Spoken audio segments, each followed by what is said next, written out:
সরকারি চাকরি অধ্যাদেশ ২০২৫ অনুমোদনের প্রতিবাদে টানা তৃতীয় দিনের মতো বিক্ষোভ করছেন বিভিন্ন মন্ত্রণালয় ও বিভাগের কর্মচারীরা। এতে ব্যাহত হচ্ছে সচিবালয়ের স্বাভাবিক কার্যক্রম, ভোগান্তিতে সাধারণ মানুষ। এই ঈদে জামা জুতো অ্যাকসেসরিজের ডিসকাউন্ট। কি বিষয়ে আলোচনা করতে এই মুহূর্তে রাজধানীর পরিবাগ থেকে আমাদের সঙ্গে যোগ দিয়েছেন সাবেক সচিব আনোয়ার ফারুক। জনাব আনোয়ার ফারুক, আপনাকে স্বাগত জানাচ্ছি ইন্ডিপেন্ডেন্ট টেলিভিশনে। আপনি আমাদের প্রতিবেদন নিশ্চয়ই শুনছিলেন বা দেখছিলেন। আমাদের সহকর্মীও জানাচ্ছিলেন যে টানা তৃতীয় দিনের মতো এ ধরনের কর্মবিরতি বা আন্দোলন চলছে। সেক্ষেত্রে সরকারি চাকরি অধ্যাদেশ ২০২৫ অনুমোদন বাতিল চাইছেন কেন সরকারি কর্মকর্তা কর্মচারীরা?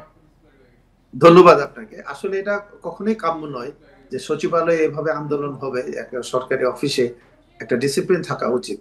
এখন প্রশ্ন হলো যে আপনাকে এমন কঠোর আইন করতে হবে কেন? কারণ আমি যখন চাকরিতে আসি, এটা আমার একটা মৌলিক অধিকার। আমি চাকরি করব, আমার চাকরির বিধান মেনে আমাকে কাজ করতে হবে। আমাকে যদি কোনো আমার কাজে যদি আমি ইনএফিশিয়েন্ট হই, আমি যদি কাজ করতে না পারি, তাহলে আমাকে বিধি মোতাবেক সরকার ব্যবস্থা নেবে, আমার বিরুদ্ধে আইনগত ব্যবস্থা নিতে পারে। কিন্তু একেবারে ৮ দিনের নোটিশে চাকরিচ্যুত করা বা কোনো উইদাউট এনি অ্যাসাইনিং এনি আপনার কজেস আপনার চাকরি থেকে চলে যাওয়া, এই ধরনের কালো আইনগুলো কখনই থাকা উচিত না। এতে দুইটা সমস্যা হয়। আমরা আগেও দেখেছি যে এগুলো পলিটিক্যালি ইউজড হয় রাজনৈতিকভাবে। বিভিন্ন সময় অফিসারদেরকে, কর্মচারীদেরকে, যাদেরকে আপনার পছন্দ হয় না, তাদেরকে আপনার তার বিরুদ্ধে অ্যাকশনটা যাচ্ছে। সুতরাং এটা এই ধরনের আইন কখনোই সুষ্ঠু আইন হতে পারে না। একটা গণতান্ত্রিক দেশে একটা মানুষের তার মৌলিক অধিকারটা, চাকরি করার অধিকার থাকতে হবে। আপনি এমন শক্ত আইন করে আপনি কাউকে দিয়ে কাজ করাবেন, এটাও কাম্য নয়। সুতরাং আমরা মনে করি যদি এই ধরনের আইনগুলোর যদি যথাযথ বাস্তবায়ন হতো, সেটা তো আমরা হচ্ছে না। আপনি মনে করেন যে জুলাই আগস্টের পরে আজকে কয় মাস হয়ে গেল, আপনি কয়টা কর্মকর্তার বিরুদ্ধে কি অ্যাকশন নিয়েছেন?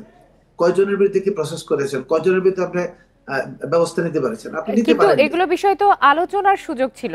যেহেতু সচিবালয়ে সবাই অফিস করেন, চাইলেই কি এই বিষয়গুলো, এই যে আন্দোলন বিক্ষোভ না করে আপনি শুনলেন কিছুক্ষণ আগে পৌনে ১ ঘন্টার মতো সচিবালয়ের মতো জায়গায় প্রধান গেট বন্ধ রাখা হয়েছিল। এসব না করে কি আলোচনা করে এগুলোর সমাধান করা যেত না? এটা দুই পক্ষেরই বিষয়। এখানে আন্দোলন করতে গেলে সরকারকে এগিয়ে আসতে হবে। সরকারের যারা দায়িত্বে আছেন তারাও তাদের সাথে বসা উচিত ছিল। তাদের আজকে ৩ দিন ধরে একটা আলোচনা হবে না, এটা তো ঠিক। আজকে শনি রবি, আজকে সোমবার, থার্ড ডে হয়ে গেল। সো জনপ্রশাসন মন্ত্রণালয়, মন্ত্রী পরিষদ বিভাগ, তাদের সাথে বসে এটা নেগোশিয়েট করা দরকার। আন্দোলন করে দুটো বিশৃঙ্খলা যেমন হচ্ছে, তেমন আমরা একটা অশান্তি সৃষ্টি হচ্ছে, সেটা কখনোই কাম্য নয়। সুতরাং আলোচনাটা যে যারা আন্দোলনকারী তারা করবেন শুধু তাই নয়, এখানে সরকারি যারা আছেন কর্মকর্তা, তাদেরও উচিত এগিয়ে আসা, যে সকল দ্রুত রিজলভ করা। কারণ দেশের সামনে মনে করেন যে ঈদের একটা লম্বা ছুটি আসবে। এই সময় যদি অফিসগুলো বন্ধ থাকে, তাহলে যে কাজের ক্ষতি হবে, এটা তো আপনি রিকভারি করতে পারবেন না। আর অফিস চলবে কয়েকদিন। সুতরাং এই শেষ সময়টাতে অফিসের দরকার, খুব দ্রুত কাজ করা দরকার। এক মানুষের ডিউটিটা যাতে সময় মতো পালন করতে পারে, এটা দরকার। আমি মনে করি যে আন্দোলনটাকে বন্ধ করার জন্য সরকারকে বেশি এগিয়ে আসতে হবে। কারণ যারা ভুক্তভোগী তারা তো আন্দোলন করবেই। সো গভর্নমেন্ট যত বেশি পজিটিভ ইনিশিয়েটিভ নেবে, তত তাড়াতাড়ি এটা নিষ্পত্তি হবে। জি, জনাব আনোয়ার ফারুক, আপনাকে অসংখ্য ধন্যবাদ আমাদের সাথে সময় দেওয়ার জন্য।